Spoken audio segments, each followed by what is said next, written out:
This is a Squiz podcast. We're your shortcut to being informed. Squiz Kids! It's your daily news fix. Fun, free, fresh.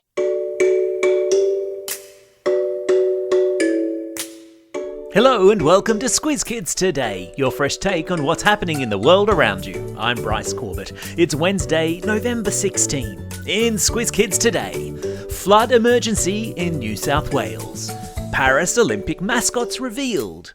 Lego to the rescue this Christmas, and one very thirsty snake. That's what's making news, kids style. The lowdown. There was snow on the hills of Tasmania, trees across power lines in South Australia, and the biggest flood emergency response operation in New South Wales history yesterday, as wild weather returned across the nation. As Melbourne and Tassie shivered, with November snows recorded in some parts of the Apple Isle, and while Brisbane sweltered in 33-degree temperatures yesterday, emergency services were mounting the biggest effort ever undertaken, plucking flood-stricken residents of central New South Wales towns from their rooftops as dams filled and rivers burst their banks. The towns of Wyangala and Molong were in a state of shell shock yesterday, surveying the damage after a wall of water swept through their towns on Monday. Helicopters pulled more than 100 residents from their rooftops, and some were pulled from trees that they'd been forced to take refuge in, after heavy rains the night before sparked yet another flood emergency. One house was even lifted off its foundations and floated across the street with its elderly resident still inside. The New South Wales floods are now in their 64th day. Forbes was yesterday in the firing line as the Lachlan River swelled and forced the evacuation of thousands of its residents. Dramatic video from Wyangala Dam, just upstream from Cowra, showed the power and intensity of the floodwaters, as authorities there were forced to spill the dam, which means to open the floodgates to stop it from overflowing. I've stuck a link to video of it in today's episode notes. In the southwest of New South Wales, meanwhile, the Murrumbidgee River was also overflowing, forcing residents of the small town of Maud to evacuate. And the emergency is expected to continue all week as the waters make their way downstream. Stay safe out there, people.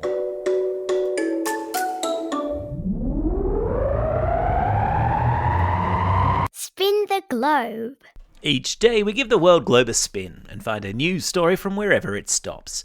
And today we've landed in Paris, France, where the mascots for the 2024 Olympic Games have been revealed. What's an Olympic Games mascot? It's a costumed character that is used to represent the Games. The Tokyo Games had a robot, the Winter Games in Beijing earlier this year had a panda, and the Paris Games will have a hat. Yes, that's right, a hat. But not just any hat. This red hat has important historical significance. Called the Phrygian cap, it's famous in all of France as the hat that was worn by Marianne, a woman who appears in lots of paintings and statues, including on the Arc de Triomphe, as the symbol of the French Revolution. And, get this, the mascot for the Paralympics has a running blade as one of its legs. How cool is that? I've stuck links to photos of the cuddly new mascots in today's episode notes. Animal Kingdom. While there's been altogether too much water in regional New South Wales and Victoria, there's been not nearly enough in WA, which is why some snakes, like the one in this story, have had to get creative about where and how they have a drink. WA resident Jenny Leonard heard the birds in her backyard making a racket this week and discovered that a massive python had lifted itself up off the ground to have a drink out of her bird bath. I've stuck a link to photos of the thirsty python in today's episode notes. It's huge. I'm not much of a snake person, to be honest, so I'm not sure exactly how excited I'd be about having that in my backyard.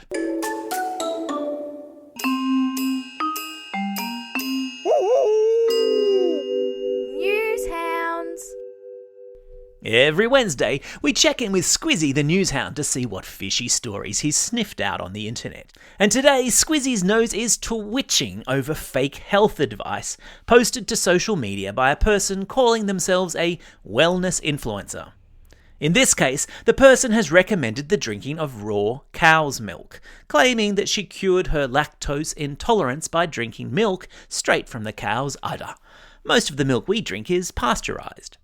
But actual nutritionists and actual doctors with real qualifications say the claim is untrue. And this is the problem, you see. On the internet, anyone, no matter how unqualified they may be, can make any claim they want. It's up to us, as Newshounds, to stop, think, and check before believing everything we see online. And don't forget, Newshounds, our excellent 8-part media literacy podcast for primary school kids, is now live and available free to all classrooms in Australia and New Zealand. Teachers, it's the perfect end-of-term activity. Or perhaps start planning now to incorporate Newshounds into your back-to-school program for next year. Create your free account and dive on in at squizkids.com.au. Can you hear that? That's the sign that Christmas is just around the corner, and also the sign for how you, the listeners of Squiz Kids, can play Santa this year. We've teamed up with the good folk of Lego for their Build to Give Christmas charity campaign. It couldn't be more simple. All you have to do is create anything out of Lego bricks and share a photo of it to Instagram with the hashtag #BuildToGive. That's BULIDTOGIVE and tag @SquizKids. And get this, for every Lego build that you post, the Lego group will donate a Lego set to a family in need this Christmas. Amazing.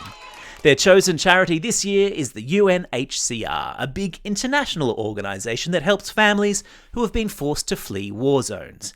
So this, my friends, is our chance to show the world how generous Squiz Kids can be. The more Lego creations you build and post, the more Lego sets will be given away. Lego want to give away 2 million Lego sets around the world this Christmas. Let's see how many of those Squiz Kids can generate. Make as many creations as you want, and I've got a couple of prizes up my sleeve which I'll be giving out to the 2 best builds. And to kick things off, I've made my very own Lego build. Check it out on our Instagram page today. It's some of my best Lego work, if I say so myself. Keep listening at the end of today's podcast for my chat with Build to Give ambassador Jack Byrne, a kid who's had plenty of experience at giving back through his excellent charity Fiver for a Farmer. And remember, hashtag Build to Give and tag @SquizKids on Instagram. I've stuck links to it all in today's episode notes. Time for the quiz. This is the part of the podcast where you get to test how well you've been listening. Question number 1. In which European city will the 2024 Olympic and Paralympic Games take place? Yeah, that's right, it's Paris. Question number 2. What kind of snake has been spotted drinking from a bird bath in WA? Yeah, that's right, it was a python. Question number 3. What have Squiz Kids been asked to build and share photos of to help families in need this Christmas? Yeah, that's right, it's Lego.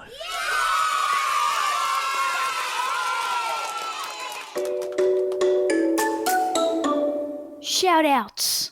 It's November 16, only 38 days until Christmas. Have you bought a fruit mince pie at the supermarket yet? It's also the 102nd birthday of our national airline Qantas. Luckily, they don't have any planes that old. It's also a special day for these Squiz Kids celebrating a birthday today. Grace from Warn Ponds, Bee from Wagga Wagga, Chase from Cannon Hill, Casper from Abbotsford, Alexa from Helensvale, Angus from North Wyangala, Liam from Point Clare, Isabel from Surrey Hills, Mo from Preston, Frankie from Dongara, Jiba and Jayden from Melbourne, Persia from Monopara, Michelle from Carlton, Kylie from Tasmania, Inez from New South Wales, and Noor, who's listening all the way over there in Pakistan. Belated birthday shout-outs also go to Caleb from Millfield, Ben from Sydney, Ruby from Woodcroft, and Felix from Stoneville. And today's classroom shout-outs go to Class 6R at St Luke's Catholic Primary School in Revesby, Class 5-6D and Miss Dowse at Marryong Public School. Class 6MU and Mrs Urquhart at Warhope Public School. Class 5-6P and Miss Chappell at Mildura South Primary School. Class 2A and Mr Andrews at Singleton Heights Public School. Class 5W and Mr Wyson at Cherrybrook Public School. And Class 4-5Y and Mr Broughton at St Patrick's Primary School in Bega.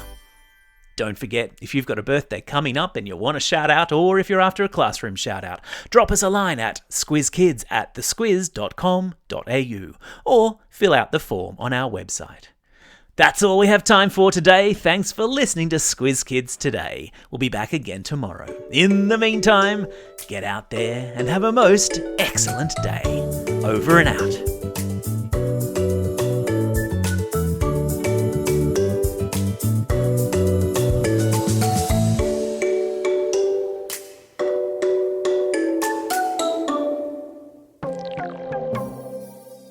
Jack Byrne, welcome back to Squiz Kids. The last time we spoke to you, you were busy raising money for drought-stricken farmers with your excellent Fiver for a Farmer campaign. Now you're back helping Lego make magical Christmases for as many Aussie families as possible. Tell us a little bit about the Build to Give campaign. Hey Bryce, I hope you're doing well, but the Build to Give initiative, it is really easy and simple to help a family in need this Christmas. Yep. It's been a tough couple of years for everyone, and now with the cost of living and everything being more expensive, there's never been more families in need. So I've thrown my support behind Lego's Build to Give campaign. Brilliant. So tell the Squiz Kids listeners how it works. It's really simple. Between now and the first week of December, kids are invited to build something with Lego. It can be absolutely anything. A castle, a car, a spaceship, a house. It can be as complicated or as simple as they want. They then share a photo of that Lego build as a story on their parents' Instagram account with the hashtag #BuildToGive. Be sure to tag Squiz Kids, and then Squiz Kids will share it on their Instagram page. And at the end of the campaign, they'll add up how many kids have created and shared a Lego build and give away for free that same amount of Lego sets to families in need this Christmas. How cool's that? That is amazing. So, this is really a chance for Squiz Kids, with the help of Lego, to show how much they care about others this Christmas. And tell me, Jack, what if one kid wants to do 20 Lego builds between now and then? Well, the best part about it is each kid can do as many Lego builds as they want. Cool. The more Squiz Kids build and share, the more Lego sets that Lego will give away at Christmas time. I love it. And quickly, before you go, you're an expert in this field. Why would you say it's important to do charity work and to give back to the community? Christmas is a time to give, and while it's nice to get presents at Christmas time, it's actually even nicer to give them. Absolutely, and well said. Thank you, mate. So, don't just sit there, Squiz Kids. Whip out your Lego collections and start building. For every Lego build you create and share on Instagram stories using the hashtag #BuildToGive, tagging @SquizKids, Lego will donate a Lego set to a family in need this Christmas. Let's show the country how generous Squiz Kids can really be. Now, Jack, will you do us the honours? Now get out there and have a most excellent day. Over and out.